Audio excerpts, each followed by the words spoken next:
नमस्कार दोस्तों, मैं रोहित बाजपेयी आपका एक बार फिर से हार्दिक अभिनंदन करता हूं आशीर्वाद आईएएस के चैनल पर। जय हिंद, जय भारत, जय श्री राम।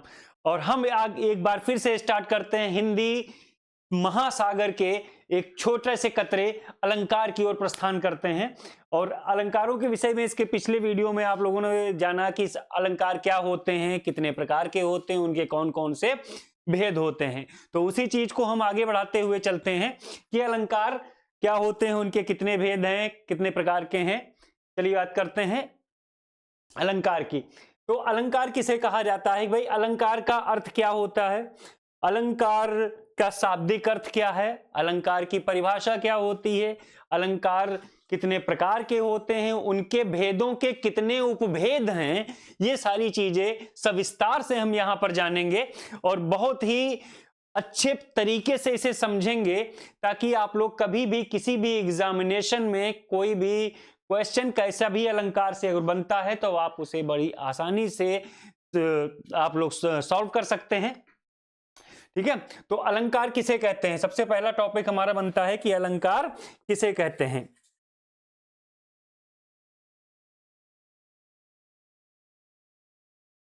क्या होता है? अलम धनकार अर्थात साहित्य की शोभा को बढ़ाने वाले, काव्य की शोभा को बढ़ाने वाले तत्वों को अलंकार कहा जाता है।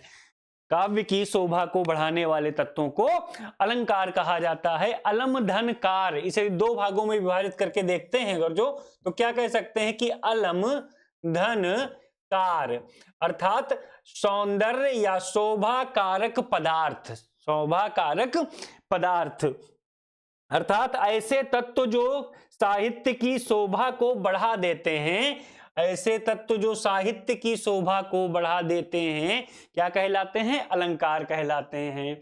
या काव्य की शोभा को बढ़ाने वाले तत्वों को अलंकार कहा जाता है। किसकी? काव्य की शोभा को बढ़ाने वाले तत्वों को अलंकार कहा जाता है। अलंकार का शाब्दिक अर्थ क्या होता है? तो क्या कहा गया कि सर आभूषण, या क्या कहा गया? ऑर्नामेंट, ऑर्नामेंट कहलाता है। ठीक है, ऑर्नामेंट कहा जाता है।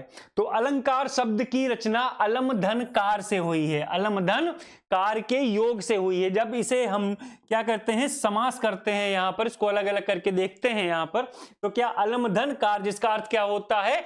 आभूषण अर्थात शोभा कारक पदार्थ, अर्थात ऐसे तत्व जो साहित्य की शोभा को बढ़ा देते हैं, क्या कहलाते हैं? अलंकार कहलाते हैं। या जिस प्रकार से आभूषण स्त्री के सौंदर्य को, पुरुष के सौंदर्य को बढ़ा देते। भाई स्त्रियों के आभूषण अलग होते हैं, पुरुष के अलग होते हैं। अब ऐसा तो होता नहीं है कि स्त्रियों के जो आभूषण है वो पुरुष पहन ले और पुरुषों के आभूषण जो है वो स्त्री पहन सकती हैं, लेकिन स्त्रियों के आभूषण पुरुष नहीं पहन सकते। ठीक है, चलिए, तो जिस प्रकार से आभूषण स्त्री के या पुरुष के सौंदर्य को बढ़ा देते हैं, उसी प्रकार से अलंकार काव्य की शोभा को कई गुना बढ़ा देते हैं। कार का अर्थ होता है बढ़ाने वाला। क्या मतलब होता है? बढ़ाने वाला, वर्धित कर देता है, उसे कई गुना बढ़ा देता है, उसे क्या कहलाता है? वो अलंकार कहलाते हैं। भाई कितने प्रकार के अलंकार होते हैं? तो अभी हम लोगों ने इसके विषय में बताया कि अलंकार के कितने भेद होते हैं, कितने प्रकार के होते हैं। तीन भेद अलंकार के मुख्य रूप से माने गए, जो हम लोग सभी पढ़ते हैं। कौन कौन से होते हैं भाई? शब्दालंकार होता है, अर्थालंकार होता है और उभयालंकार होता है। शब्दालंकार के विषय में क्या बताया, क्या जानते हैं आप लोग कि शब्दों के माध्यम से जब जो साहित्य शोभायमान होता है तो इसका माध्यम क्या होता है? इसका माध्यम होते हैं शब्द। शब्दों के माध्यम से जब शोभा बढ़ती है या साहित्य शोभायमान होता है तब वो शब्दालंकार कहलाता है। शब्द के माध्यम से शोभायमान होता है कौन? साहित्य शोभायमान होता है, वो क्या कहलाता है? शब्दालंकार कहलाता है। जैसे इसके पहले के वीडियो में हम लोगों ने डिस्कस किया था कि कोई भी छंद लिया जाता है कि देखी सुदामा की दीन दशा, करुणा करी के करुणा निधि रोए। तो शब्दों में क्या है? चमत्कार है, शब्दों में चमत्कार है। तो यहां पर क्या कहा गया कि ये शब्दालंकार है। अब शब्दालंकार के कितने भेद होते हैं? सबसे ज्यादा पूछा जाने वाला अनुप्रास अलंकार। अनुप्रास अलंकार शब्द बनते कैसे हैं? शब्दालंकार के शब्द हैं, कैसे बनते हैं भाई? शब्द सबसे पहले भाई शब्दों को बढ़ने के लिए क्या जरूरी होता है? वर्ण जरूरी होता है, तो वर्ण होते हैं। तो इसी प्रकार से क्रमबद्ध रखा गया कि अनुप्रास पहले क्यों आया। भाई प्रास का अर्थ क्या है? प्रास का अर्थ होता है वर्ण, अक्षर, अखंड, ठीक है। और अनु का मतलब होता है रिपीटेशन या आवृत्ति। तो जहां पर वर्णों की आवृत्ति होती है वो अनुप्रास कहलाता है, वर्णों की आवृत्ति होती है वो अनुप्रास कहलाता है। जैसे चारु चंद्र की चंचल किरणें खेल रही हैं जलथल में, चंदू के चाचा ने चंदू की चाची को चांदी के चम्मच से चटनी चटाई, ठीक है। तो इस प्रकार के उदाहरण दिए गए, किसी में चा वर्ड, किसी में ता वर्ड, किसी में पा वर्ड, इस प्रकार से आते हैं, तो वो क्या कहलाते हैं? अनुप्रास अलंकार के उत्कृष्ट उदाहरण माने जाते हैं। अनुप्रास के कितने भेद होते हैं ये अभी हम लोगों ने इसके पहले वाली वीडियो पे सीखा था, इसका सविस्तार वर्णन करते हैं। यमक अलंकार, यमक अलंकार क्या होता है कि यमक का मतलब होता है युग्म, शब्दों का युग्म। क्या मतलब होता है इसका? युग्म या जोड़ा, शब्दों का जोड़ा। अब यहां से समझिएगा, अनुप्रास में वर्ण आते हैं, क्या आते हैं? वर्ण आते हैं। यहां पर फिर वर्ण बन जाते हैं, शब्द कहलाते हैं। क्या कहलाते हैं? शब्द कहलाते हैं, ठीक। और शब्दों के फिर यह कितने प्रकार का होता है? कितने प्रकार का होता है? आप लोगों ने सीखा कि अभंग और सभंग 2 प्रकार का होता है। अनुप्रास अलंकार कितने प्रकार का होता है? आपने कहा सर 5 प्रकार का होता है। कौन कौन सा वो 5 प्रकार होते हैं? छेकानुप्रास, लटानुप्रास, वृत्त्यानुप्रास, श्रुत्वानुप्रास तथा अंतयानुप्रास। फिर उसके बाद नेक्स्ट क्या है? यमक अलंकार कितने प्रकार का होता है? आपने बताया 2 प्रकार का, अभंग होता है और सभंग होता है। फिर श्लेष अलंकार कितने प्रकार का होता है? श्लेष होता क्या है? जब एक शब्द एक से एक ही बार आए और उसके अर्थ अनेक होते हैं। शब्द एक ही होता है लेकिन अर्थ अनेक होते हैं, तो वो क्या कहलाता है? वो कहलाता है श्लेष अलंकार। क्या कहलाता है? श्लेष अलंकार। श्लेष का अर्थ क्या होता है? चिपका हुआ। क्या अर्थ होता है? चिपका हुआ। पुनरोक्त, एक ही उक्ति का जब दोहराव होता है, एक ही उक्ति का, उक्ति मतलब बात का, शब्द का दोहराव होता है, तो वो पुनरोक्ति अलंकार कहलाता है। विप्सा अलंकार, घृणा या वैराग्य के जब शब्द आते हैं तो वो क्या कहलाता है? विप्सा अलंकार कहलाता है। वक्रोक्ति अलंकार क्या होते हैं? वक्र मतलब टेढ़ी मेढ़ी बातें, टेढ़ी मेढ़ी बातें, कहना कुछ और, वक्ता, श्रोता और वक्तव्य के बीच में जब वैचारिक मतभेद होता है तो वो क्या कहलाता है? वक्रोक्ति अलंकार कहलाता है, ठीक है। तो अब आगे चलते हैं, हम थोड़ा सविस्तार पढ़ते हैं इसके विषय में। शब्दालंकार पर, शब्दालंकार में कि शब्दालंकार में क्या बताया कि शब्दों के माध्यम से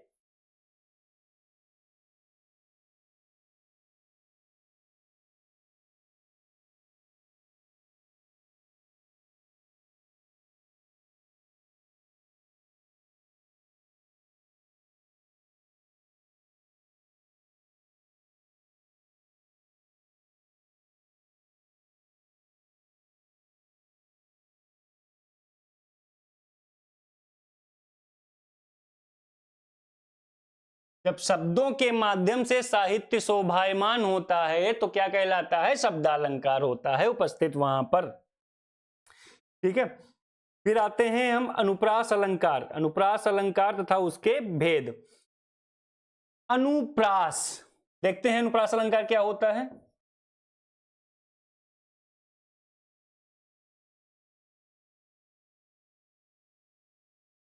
अनु, धन, प्रास, ठीक है। अनु का क्या मतलब है?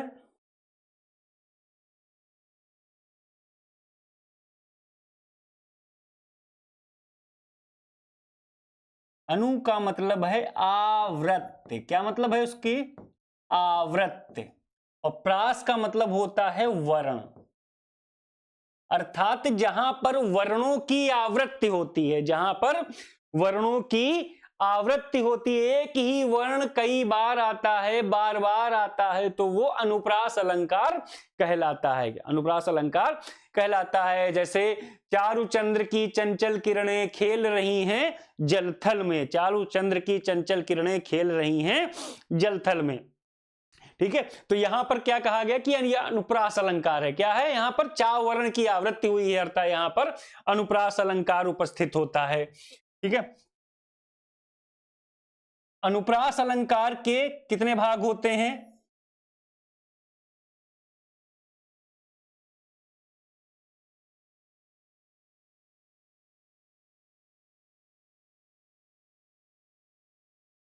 सबसे पहले हम बात करेंगे छेका अनुप्रास की।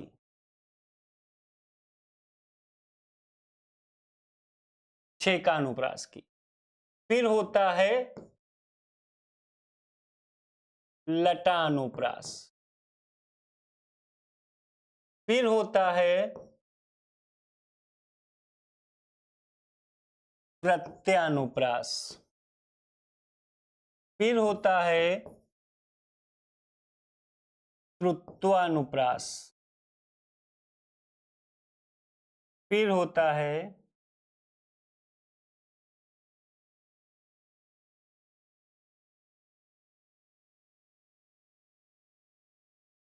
अंत्यानुप्रास। ठीक है, छेकानुप्रास क्या होता है?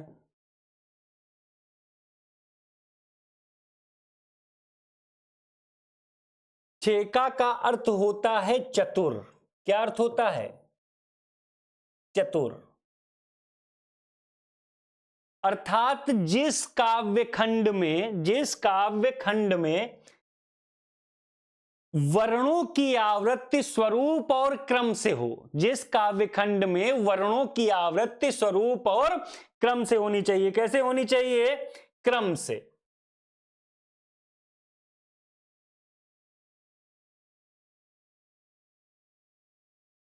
क्रम और स्वरूप से होती है, स्वरूप और क्रम से होती है, वहां पर छेका अनुप्रास होता है। ठीक है, छेका अनुप्रास होता है। जैसे एग्जाम्पल की अगर बात करते हैं तो यहां पर समझ लीजिएगा, कहा जाए इस करुणा कलित हृदय में, इस करुणा कलित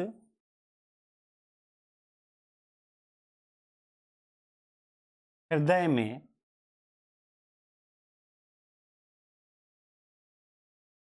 अब विकल रागिनी बजती।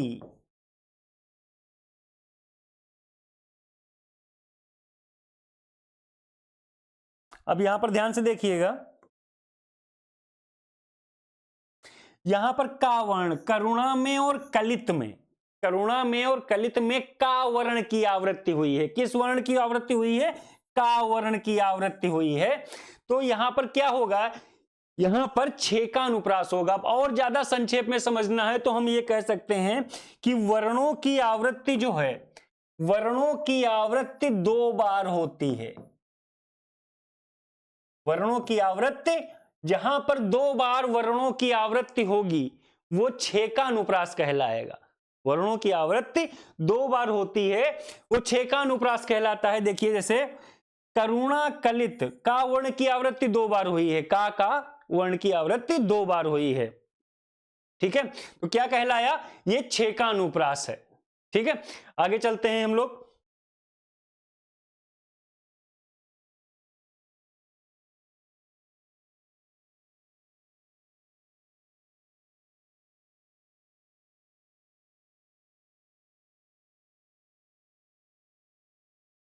लटा अनुप्रास।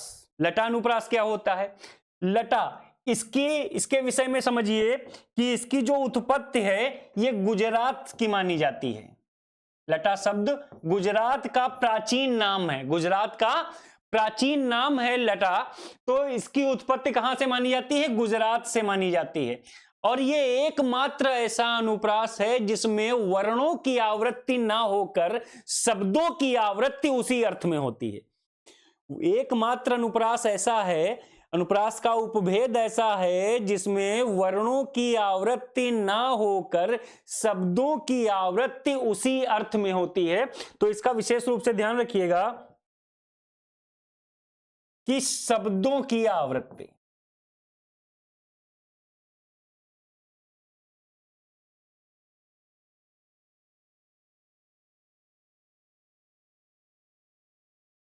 उसी अर्थ में होती है। शब्दों की आवृत्ति उसी अर्थ में होती है तो वो क्या कहलाता है? वो लटानुप्रास कहलाता है। क्या कहलाता है? लटानुप्रास। एग्जाम्पल की अगर हम ये बात करें, इसके उदाहरण की बात करते हैं तो उदाहरण है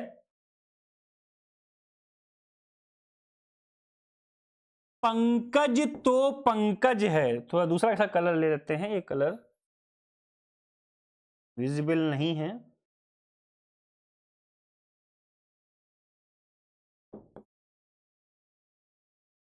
पंकज तो पंकज है, मृगांक भी है,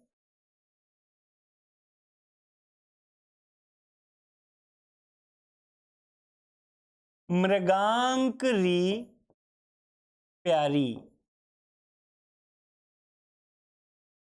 पंकज तो पंकज है, मृगांक भी है, मृगांक री प्यारी। अब देखिए पंकज शब्द आया यहां पर भी और यहां पर भी, फिर दूसरा शब्द कौन सा आया? मृगांक आया। ठीक है, पंकज दो बार शब्द आया लेकिन अर्थ एक ही है, इसका अर्थ है कमल। क्या अर्थ है? कमल। मृगांक शब्द भी दो बार आया, इसका अर्थ है चंद्रमा। का अर्थ क्या है? चंद्रमा। तो एक ही शब्द की आवृत्ति जब उसी अर्थ में होती है, अर्थ नहीं बदलता, अर्थ कभी नहीं बदलता, एक ही शब्द की आवृत्ति जब उसी अर्थ में होती है तो वो क्या कहलाता है? कि यहां पर लटानुप्रास है। इसकी उत्पत्ति कहां से मानी जाती है? गुजरात से मानी जाती है। कहां से मानी जाती है? गुजरात से मानी जाती है। भाई क्या कहा गया उदाहरण में? कि पंकज तो पंकज है, मृगांक भी है, मृगांक री प्यारी। यानी पंकज तो पंकज है कि कमल तो कमल है ही है, चंद्रमा भी है। चंद्रमा, मृगांक का क्या मतलब है? चंद्रमा, चंद्रमा भी है। मृगांक री प्यारी, मिली न तेरे मुख की उपमा, देखी वसुधा सारी। पूरी दुनिया में देखा लेकिन आपके मुखमंडल के समान हमें कोई सौंदर्य पूर्ण नहीं लगा, पूरी दुनिया में। तो एक ही शब्द की आवृत्ति क्या कहलाई? जब उसी अर्थ में होता है तो वो क्या कहलाता है? कि यहां पर सर लटानुप्रास होता है। चलिए आगे चलते हैं।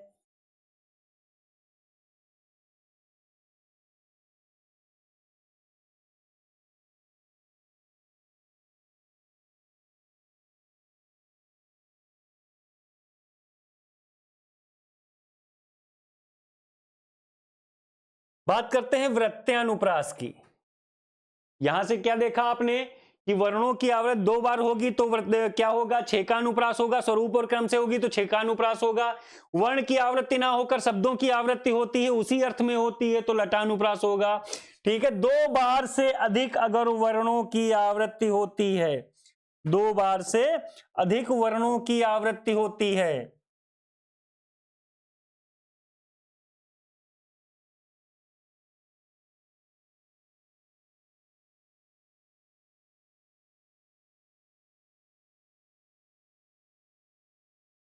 अगर दो बार से अधिक वर्णों की आवृत्ति होती है तो वो क्या कहलाता है? वृत्त्यानुप्रास। क्या कहलाता है? वृत्त्यानुप्रास। या वर्णों की आवृत्ति वृत्त के अनुसार होती है। कैसे होती है? वृत्त के अनुसार होती है तो वो वृत्त्यानुप्रास कहलाता है। जैसे कहा गया बंदहु गुरुपद पदुम परागा, बंदहु गुरु पद पदुम परागा।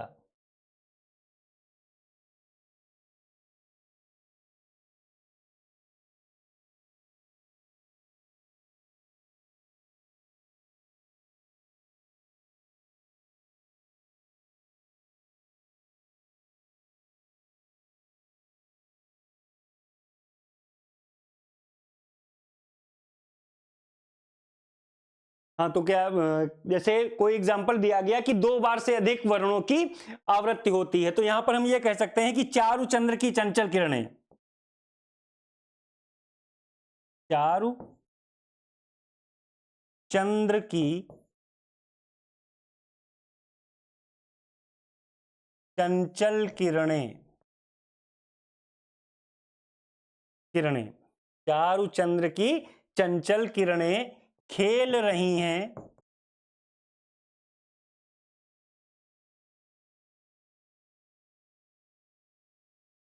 जल थल में। चारु चंद्र की चंचल किरणें खेल रही हैं जलथल में। अब देखिए यहां पर चा, चा और चा, ठीक है, चा वर्ण की आवृत्ति हुई है, चा वर्ण की आवृत्ति हुई, 2 बार से अधिक हुई है, 2 बार से अधिक हुई है, तो वो क्या कहलाया? ये कहलाया वृत्त्यानुप्रास। क्या कहलाया? वृत्त्यानुप्रास। ठीक है, इसके पहले का जो एग्जाम्पल था हमारा, अभी उसके बारे में डिस्कस करते हैं।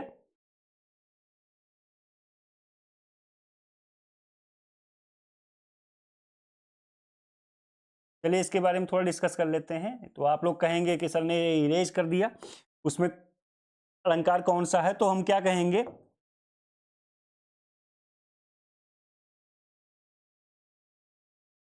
बंदहु गुरुपद पदुम परागा, पदुम परागा।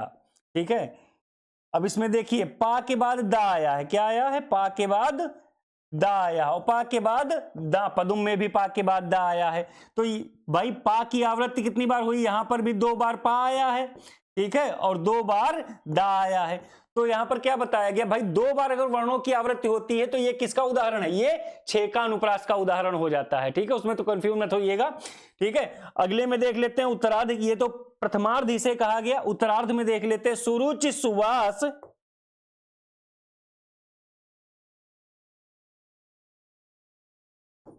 सुरुचि सुवास सरिस अनुरागा। ठीक है, तो यहां पर पा के बाद दा आया है। अगर इसकी बात करते हैं कि उत्तरार्ध की, इसे देखिए ये प्रथमार्ध कहा जाता है, प्रथमार्ध, और ये उत्तरार्ध कहा जाता है। ठीक है, तो प्रथमार्ध में हमने क्या देखा कि पा के बाद दा आया, पा के बाद दा आया, और यहां पर देखते हैं हम कि सा के बाद रा की आवृत्ति हुई है। पा के बाद दा और पा के बाद दा, देखिए पद में भी पा के बाद दा है और पदुम में भी पा के बाद दा है। तो उसी तरह उत्तरार्ध में देखे, सुरुचि में भी सा के बाद रा है और सरिस में भी सा के बाद रा ही आता है। तो यहां पर क्या कहलाता है? ये छेका अनुप्रास का उदाहरण हो जाएगा। ठीक है, वृत्त्यानुप्रास में क्या है? वृत्त्यानुप्रास में वृत्त की अनुसार आवृत्ति होती है या 2-3 बार से अधिक होती है, 2 बार से अधिक वृत्तों की वर्णों की आवृत्ति होती है, तो वृत्त्यानुप्रास कहलाता है।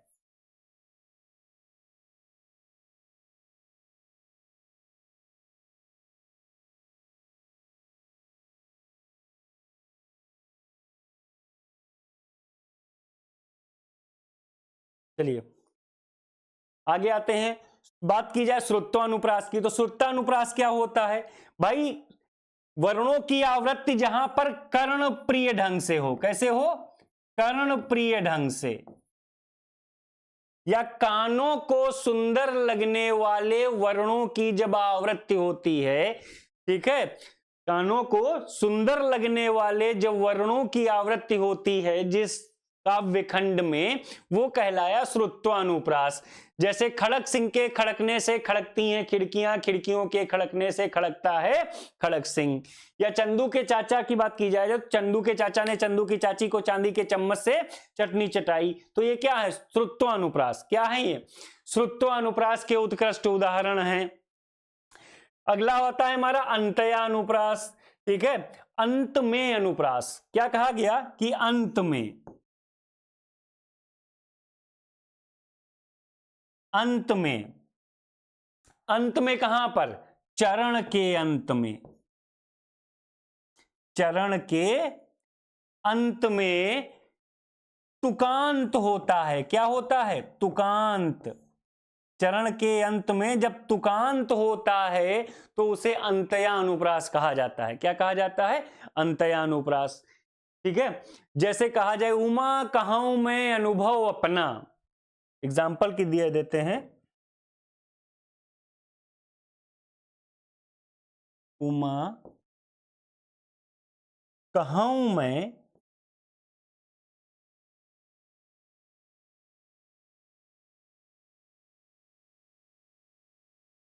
अनुभव अपना।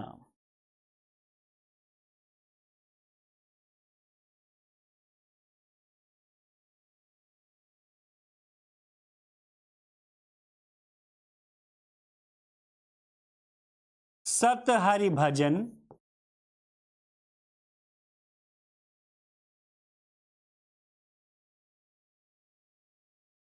जगत सब सपना।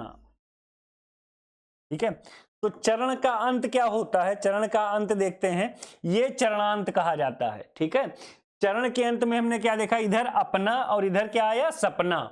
ठीक है, तो ये क्या कहलाया? ये कहलाया अंतयानुप्रास। क्या कहलाया? अंतयानुप्रास। ठीक है, तो देख लेते हैं, एक बार रिवीजन करते हैं कि छेकानुप्रास क्या है? जब क्रम से और स्वरूप से 2 बार वर्णों की आवृत्ति होती है, छेका कहलाता है। शब्दों की आवृत्ति उसी अर्थ में होती है तो लटानुप्रास कहलाता है।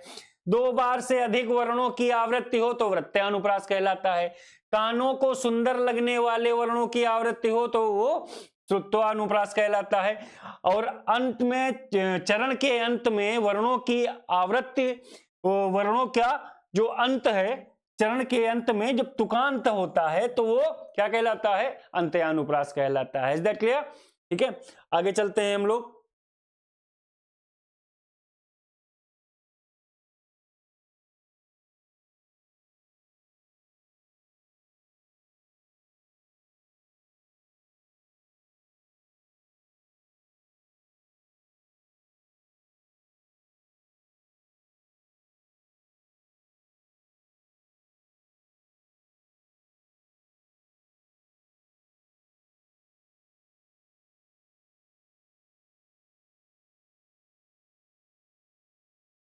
चलिए बात की जाए यमक अलंकार की, कि यमक अलंकार क्या होता है। तो यहां पर क्या कहेंगे हम कि एक शब्द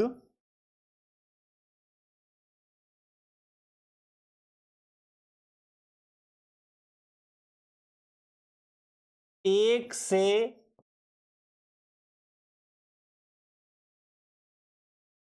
अधिक बार आता है,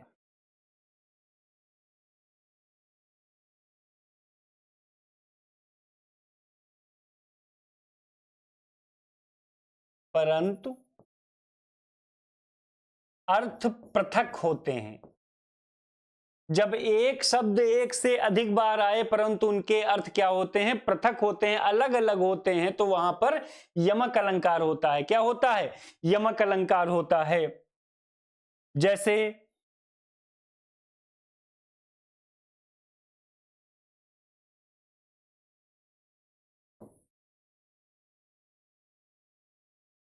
तीन बेर खाती थी वो,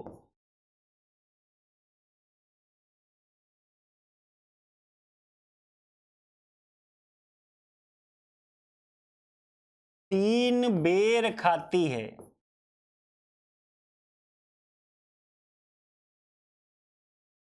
तीन बेर खाती थी वो, तीन बेर खाती है। हमने यहां पर क्या देखा कि बेर शब्द जो है वो इसकी आवृत्ति हुई है, ये दो बार आया है।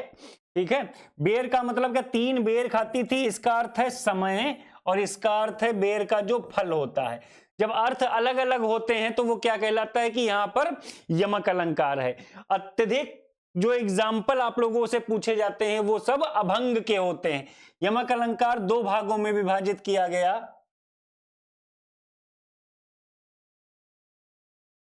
अभंग और सभंग। जितने भी एग्जाम्पल आप लोगों ने पढ़े हैं, कनक कनकते सौगुनी मादकता अधिकाय, या खाए बौराए जग वा पाए बौराए, सजना है मुझे सजना के लिए, तीन बेर खाती थी वो तीन बेर खाती है। ठीक है, जितने भी एग्जाम्पल आप लोगों ने पढ़े वो लगभग अभंग में पद होते हैं। अभंग का मतलब है भी बिना टूटा हुआ, मतलब बिना टूटा हुआ।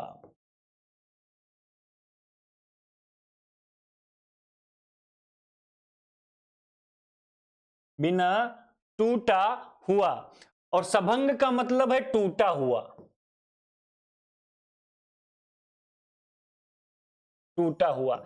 शब्दों को तोड़कर अगर कोई अर्थ अलग अलग निकलते हैं, ठीक है, शब्दों को तोड़कर अर्थ निकलते हैं तो वो क्या निकलता है कि वो सभंग है, समंगमय पद है। और बिना तोड़े हुए जो निकलते हैं, जितने भी एग्जाम्पल आप लोगों ने पढ़े हैं, वो क्या कहलाते हैं, वो अभंग के होते हैं। किसके होते हैं, अभंग के, ठीक है। चलिए, तो यमक अलंकार में क्या देखा आपने कि एक शब्द एक से अधिक बार आता है परंतु उनके अर्थ अलग अलग होते हैं या पृथक होते हैं, क्या कहलाता है, यमक अलंकार कहलाता है। Is that clear?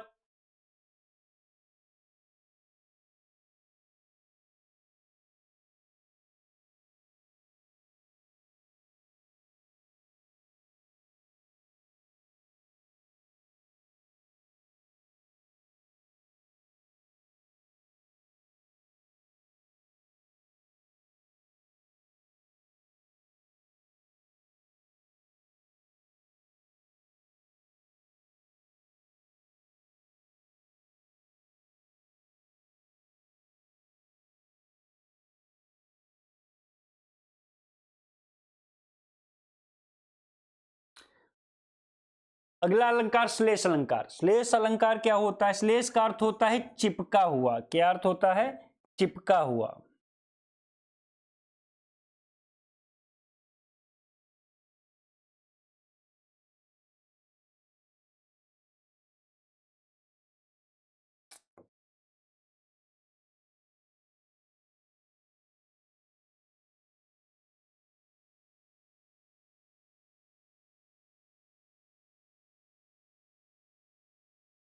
श्लेष का अर्थ होता है चिपका हुआ, अर्थात जब एक शब्द एक से अधिक बार आता है, एक शब्द एक बार आता है लेकिन उसके अर्थ अनेक होते हैं। श्लेष का मतलब होता है चिपका हुआ, एक शब्द एक बार आए लेकिन उनका अर्थ क्या होते हैं, अनेक होते हैं, तो वो श्लेष अलंकार कहलाता है।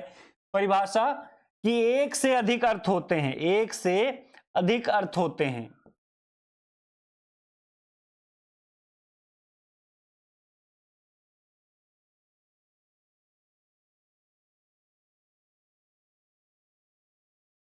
एक शब्द एक बार आए लेकिन उनके अर्थ अनेक होते हैं तो वो क्या कहलाता है कि वो श्लेष अलंकार है। क्या है वो, श्लेष अलंकार।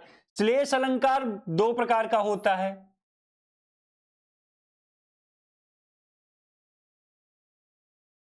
कौन कौन?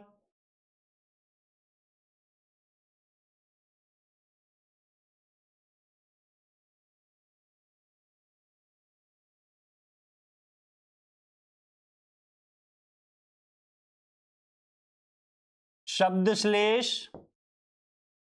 और अर्थ श्लेष, शब्द श्लेष और अर्थ श्लेष।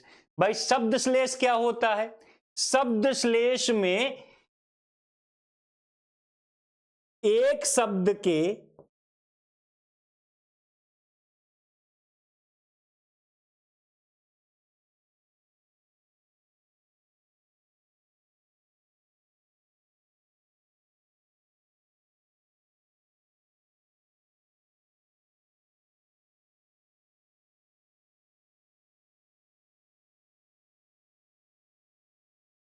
कई अर्थ होते हैं, एक शब्द के कई अर्थ होते हैं। जैसे चरण धरत चिंता करत चितवत चारों ओर, सुबरन को खोजत फिरत कवि व्यभिचारी चोर। तो ये क्या है, ये शब्द श्लेष है, उसके कई अर्थ हैं कि सोने को कौन कौन ढूंढा है, कवि, ब्रह्मचारी और चोर। ठीक है, कवि स्वर्ण का क्या मतलब है, चरण धरत चिंता करत चितवत चारों ओर, सुवर्ण को खोजत फिरत। मान लो यहां पर क्या आया कि सुवर्ण या सुवर्ण या स्वर्ण भी कह सकते हो। तो सुवर्ण का यहां पर कितने अर्थ हैं, तीन अर्थ हो जाते हैं। कौन कौन से हो जाते हैं कि भाई सोना, कवि के लिए सबसे पहले कवि आया, कवि, कवि के लिए क्या हो जाता है उसका अर्थ, कवि के लिए सुंदर अक्षर, क्या हो जाते हैं, सुंदर अक्षर, सुवर्ण। ठीक है, और व्यभिचारी, व्यभिचारी के लिए क्या हो जाता है, स्त्री। फिर आया चोर, चोर के लिए क्या हो जाता है, सोना। तो सोने के ये अर्थ हो जाते हैं कि सुवर्ण, चरण धरत चिंता करत चितवत चारों ओर, सुवर्ण को खोजत फिरत कवि व्यभिचारी और चोर। सुवर्ण को खोजत फिरत कवि व्यभिचारी चोर। तो 3 अक्षर सुवर्ण के हो जाते हैं, अक्षर, स्त्री और सोना। कवि के लिए क्या है? कवि के लिए सुंदर अक्षर स्वर्ण, ठीक है, व्यभिचारी के लिए सुंदर स्त्री और सोना, चोर के लिए सोना, ठीक है। दूसरा एग्जांपल आपने पढ़ा होगा, रहीमन पानी राखिए बिन पानी सब सून, पानी गए न उबरे मोती मानुष चून, ठीक है। तो पानी का क्या मतलब है? मोती के लिए पानी का मतलब है चमक, मोती के लिए क्या मतलब है? अब पानी शब्द आया तो इसका 3 अर्थ हो जाते हैं एग्जाम्पल में, रहीमन पानी राखिए, ठीक है। कौन कौन से एग्जाम्पल? मोती, मोती के लिए क्या आया? चमक।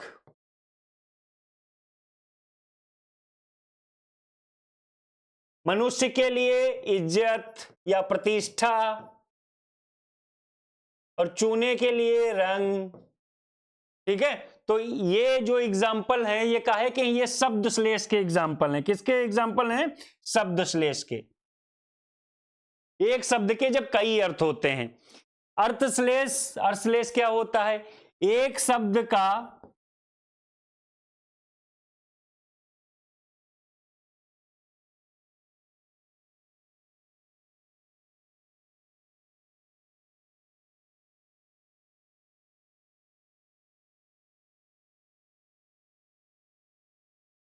एक शब्द का एक ही अर्थ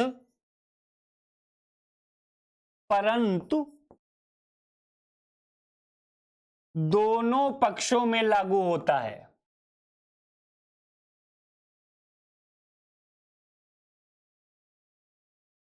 एक शब्द का एक ही अर्थ होता है परंतु दोनों पक्षों में लागू होता है, वहां पर अर्थश्लेष होता है। जैसे बहुत इंपॉर्टेंट एग्जांपल है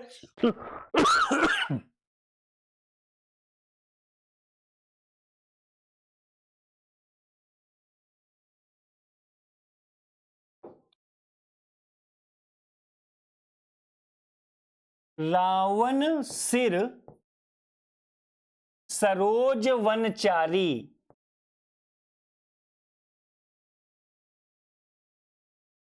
रावण सिर सरोज वनचारी चले रघुवीर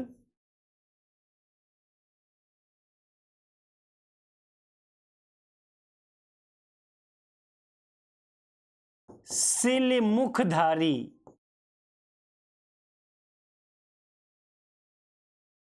अब यहां पर देखिए, रावण सिर सरोज वनचारी चले रघुवीर सिलमुखधारी, एक शब्द आया यहां पर, ध्यान रखिएगा कौन सा शब्द आया? सिलमुख। सिलमुख इसका मतलब क्या होता है? इसका मतलब बाण और भौरा, दोनों पक्षों में लागू होगा। ये जो अर्थ हो, एक ही अर्थ होगा, वो दोनों पक्षों में लागू होगा, रावण के लिए भी और रघुवीर के लिए भी, ठीक है। भौरा जो होगा दोनों पक्षों में लागू होगा, रावण के लिए भी और रघुवीर के लिए भी। तो इस प्रकार से यहां पर क्या कहा गया? ये शब्द श्लेष क्या होता है? एक शब्द के कई अर्थ होते हैं, एक शब्द के कई अर्थ होते हैं। अर्थश्लेष में एक शब्द का एक ही अर्थ होता है परंतु दोनों पक्षों में लागू होता है, परंतु दोनों पक्षों में लागू होता है। विशेष रूप से ध्यान रखिए, ये माइन्यूट सा डिफरेंस है, ठीक है। चलिए नोट कीजिए इतना, फिर आते हैं हम लोग आगे, आगे चलते हैं।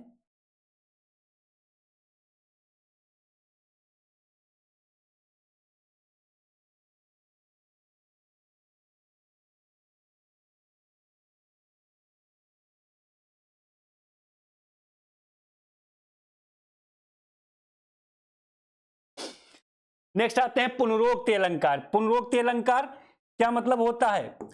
कि पुनः धन उक्ते, पुनः धन उक्ते,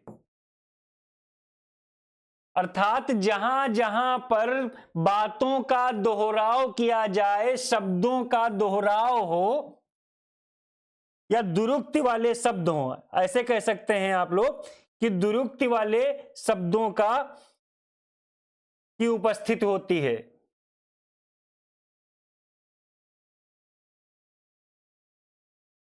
दुरुक्ति की उपस्थिति होती है, विशेष रूप से ध्यान रखिएगा।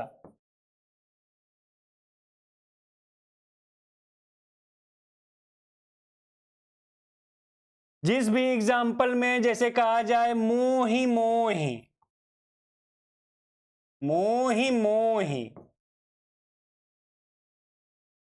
हंसी हंसी,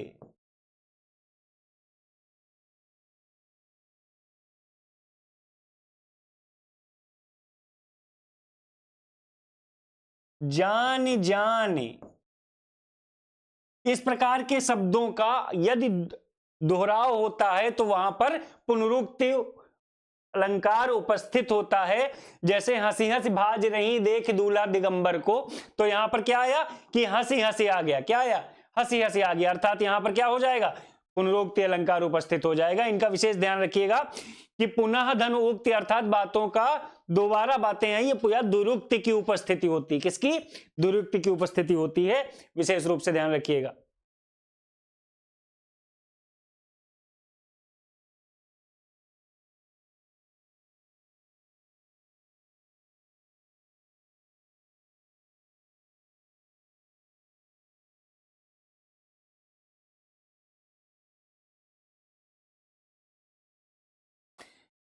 नेक्स्ट अलंकार होता है विप्सा अलंकार। विप्सा अलंकार क्या है,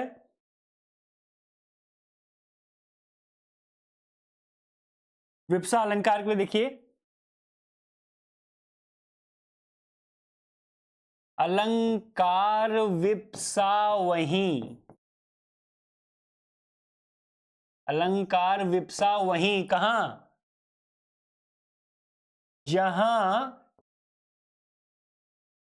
शब्द आवृत्ति, किन शब्दों की आवृत्ति हो, अलंकार विप्सा वहीं जहां शब्द आवृत्ति गणा की, गणा की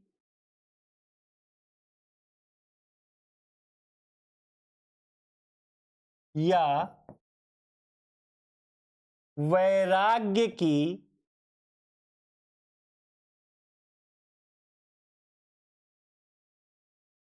दर्शित करे प्रवर्ते।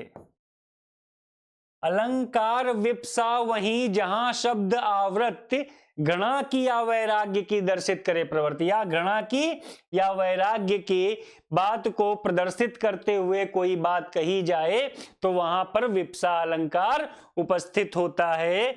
जैसे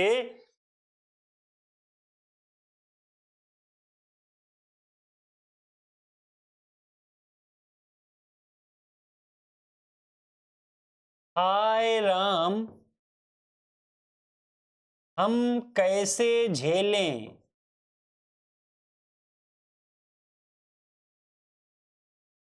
झेलें अपनी लज्जा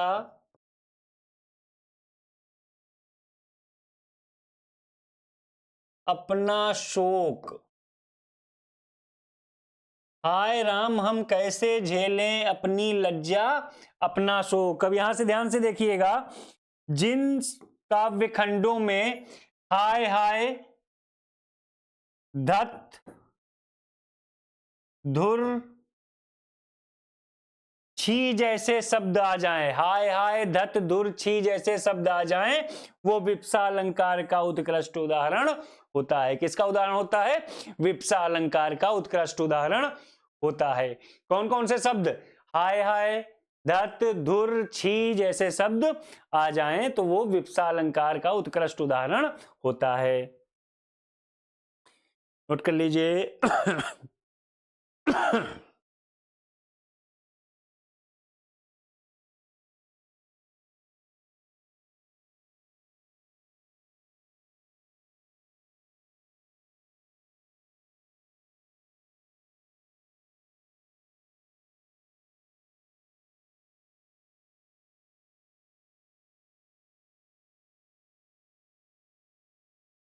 नेक्स्ट वक्रोक्ति अलंकार। वक्रोक्ति अलंकार क्या होता है कि वक्र धन उक्ति, वक्र धन उक्ति अर्थात टेढ़ी बातें, अर्थात तिरछी बातें।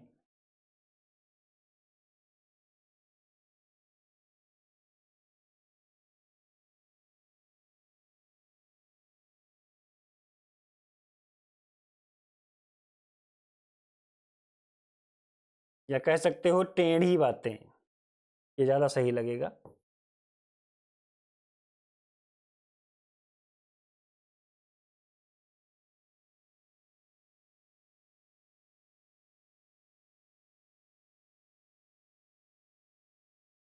टेढ़ी मेढ़ी,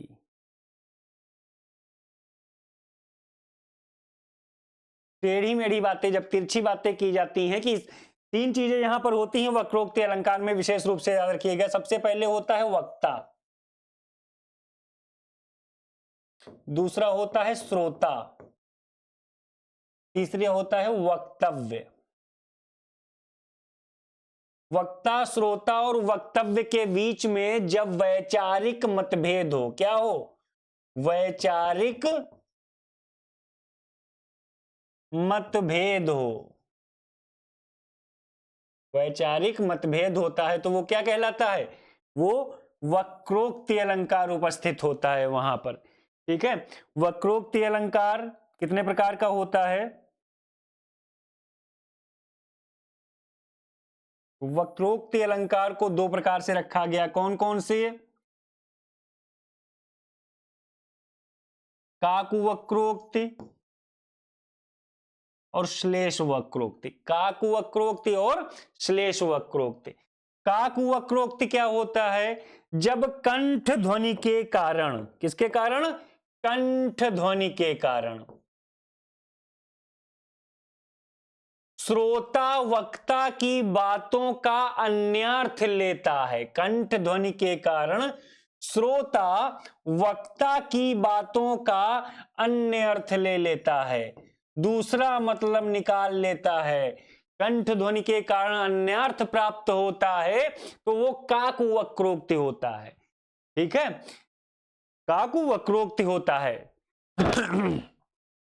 भाई टेढ़ी मेढ़ी बातें कैसे होती हैं, जैसे कहा जाए कागदही पर प्राण गंवायो, कागदही पर प्राण गंवायो, इस एग्जाम्पल को ध्यान से सुनिएगा, कागदही पर प्राण गंवायो,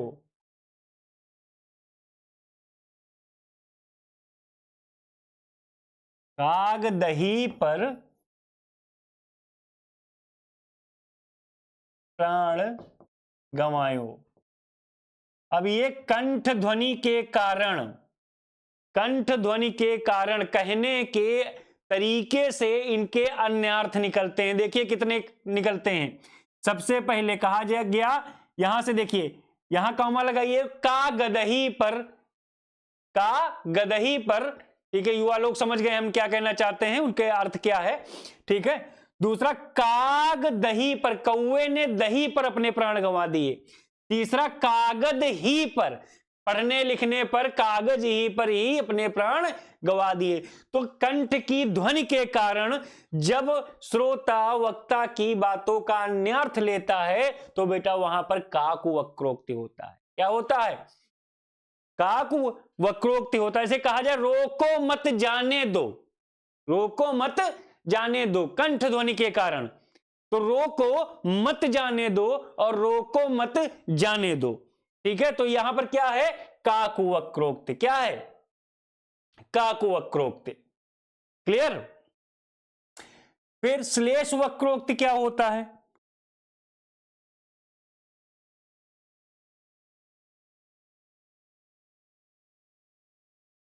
श्लेष वक्रोक्ति जब श्रोता द्वारा वक्ता के वक्तव्य का जानबूझकर अन्यार्थ लिया जाता है, जानबूझकर अन्यार्थ लिया जाता है, तो श्लेष वक्रोक्ति कहलाता है। जैसे का हो ये तुम इति आए कहां, हो घनश्याम तो कितो बरसो जाए। ठीक है, कौन हो तुम, यहां क्या करने आए हो, उन्होंने कहा घनश्याम, कहीं घनश्याम हो तो कहीं जाके बरसो जाकर, जान तो गए कि कौन है, लेकिन घनश्याम यानी बादल हो तो जाके बरसो जाकर, यहां क्या करने आए हो। तो जब जानबूझकर गलत अन्य अर्थ लगाया जाता है तो वो श्लेष वक्रोक्ति कहलाता है। आई थिंक इतना आप लोगों को परिभाषित तौर पर इतना समझ में आया होगा।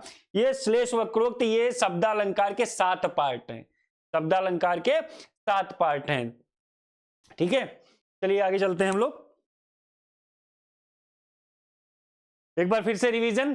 शब्दालंकार, शब्द और अलंकार शब्द से मिलकर बना है, दो शब्दों से, अर्थात काव्य में जहां विशिष्ट शब्दों का प्रयोग किया जाए, विशिष्ट शब्दों का, या शब्दों के माध्यम से जब साहित्य शोभायमान हो, काव्य शोभायमान होता है, सौंदर्य या चमत्कार या आकर्षण उत्पन्न होता है, तो वो क्या कहलाता है कि शब्दालंकार उपस्थित होता है या शब्दालंकार है। यहां पर शब्दालंकार के मुख्य भेद और उदाहरण भाई क्या पूछा जाए, अनुप्रास अलंकार की अगर बात करें जाए, ठीक है, तो अनु का अर्थ क्या होता है, अनु का अर्थ होता है कि आवृत्ति, और प्रास का अर्थ होता है वर्ण, वर्णों की आवृत्ति जहां पर होती है अनुप्रास अलंकार होता है। परिभाषा, जब एक ही वर्ण या व्यंजन की आवृत्ति बार बार होती है, एक ही वर्ण या व्यंजन की आवृत्ति बार बार होती है, तो वो क्या कहलाता है, वहां पर अनुप्रास अलंकार होता है। चारु चंद्र की चंचल किरणें खेल रही हैं जलथल में। अब देखिए यहां पर बताइए कौन सा अलंकार है, कि अनुप्रास का कौन सा भाग है यहां पर, चा, चा और चा। अभी बताया था हमने, चारु चंद्र की चंचल किरणें दो बार से अधिक, तो यहां पर क्या होगा, वृत्यानुप्रास। क्या होगा, वृत्यानुप्रास। ठीक है, इसके भेद कौन कौन से हैं, छेकानुप्रास, प्रत्यानुप्रास, लटानुप्रास, अंत्यानुप्रास और श्रुत्वानुप्रास। ठीक है, या श्रुत्यानुप्रास।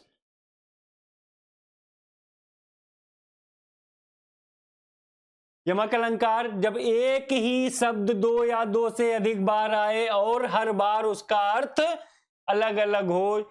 यमक का अर्थ क्या होता है, यमक का अर्थ होता है युग्म। क्या मतलब होता है, या जोड़ा। दो बार तो आएगा ही, जोड़ा एक नहीं होता, दो बार आएगा, क्या कहलाता है, यमक अलंकार। क्या कहलाता है, यमक अलंकार। कनक कनकते सौगुनी मादकता अधिकाय, या खाए बौराए जग या पाए बौराए। ठीक है, क्या अर्थ है, पहले का अर्थ यहां पर क्या आ जाएगा, दतूरा, और दूसरे का अर्थ क्या आ गया, ये इसका अर्थ दतूरा और इसका अर्थ सोना। सजना है मुझे सजना के लिए। ठीक है, सजना का मतलब क्या होता है, श्रृंगार। सजना मतलब प्रेमी। ठीक है, क्या कहलाया, यमक अलंकार। श्लेष अलंकार, एक शब्द केवल एक बार प्रयुक्त होता है लेकिन उसके अर्थ एक से अधिक निकले, वो क्या कहलाता है, वो श्लेष अलंकार कहलाता है। श्लेष का अर्थ क्या होता है बच्चों, चिपका हुआ। श्लेष का अर्थ क्या होता है, चिपका हुआ। ठीक है, रहीमन पानी राखिए बिन पानी सब सून, पानी गए न उबरे मोती मानुष चून। तो पानी शब्द जो आया है यहां पर एक ही शब्द अर्थ अलग है। ठीक है, मोती मानुष चून, मोती के लिए क्या मतलब है, चमक। मनुष्य के लिए प्रतिष्ठा, और चूने के लिए रंग, अर्थात यहां पर क्या है, श्लेष अलंकार। ठीक है, पुनरुक्त अलंकार या पुनरुक्त प्रकाश अलंकार, सौंदर्य बढ़ाने के लिए जब एक ही शब्द को दोहराया जाए, ध्यान रखना, दोहराया जाए या इसे ही कहा जाए दुरुक्त शब्दों का प्रयोग किया जाए, तो वो क्या कहलाया, जैसे ठुमक ठुमक रुंझुन धुनी सुनी। ठीक है, ठुमक ठुमक रुंझुन धुनी सुनी। तब यहां पर क्या देखा हम लोगों ने कि ठुमक ठुमके दुरुक्ति आई है, दो बार कही गई हैं, तो ये क्या कहलाया, ये पुनरुक्ति अलंकार कहलाया। वक्रोक्ति अलंकार, जहां पर वक्ता की बात का श्रोता जानबूझकर अलग अर्थ लगाए, जानबूझकर, या यहां पर कह सकते हो कंठ ध्वनि, कंठ ध्वनि या जानबूझकर अलग अर्थ निकालता है, तो वो क्या कहलाता है, वो क्या कहलाता है, वक्रोक्ति अलंकार कहलाता है। जैसे कहा जाए, जब बुलेट चले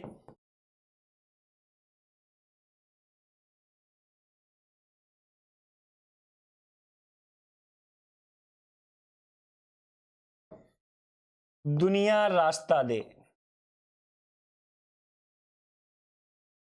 अब जरा बताइए ये बुलेट किस बुलेट की बात कर रहा है, जब बुलेट चले दुनिया रास्ता दे।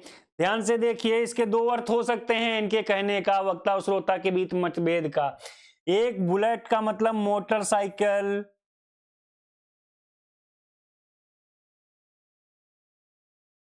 और एक बुलेट का मतलब है गोली। समझ में आया? चलिए,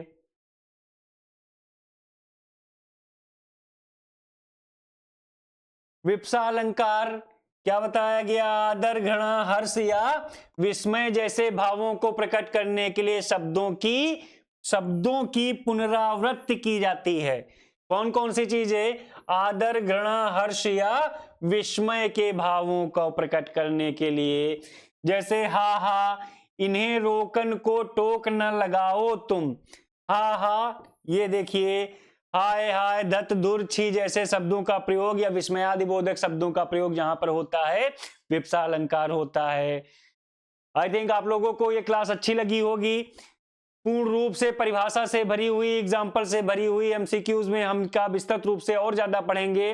अगर वीडियो अच्छा लगा हो आप लोगों को तो लाइक कीजिए, शेयर कीजिए, सब्सक्राइब कीजिए, हमारे साथ बने रहिए आशीर्वाद के यूट्यूब चैनल पर। बहुत बहुत धन्यवाद आप लोगों का। ठीक है, धन्यवाद। फिर मिलते हैं अगले वीडियो के साथ।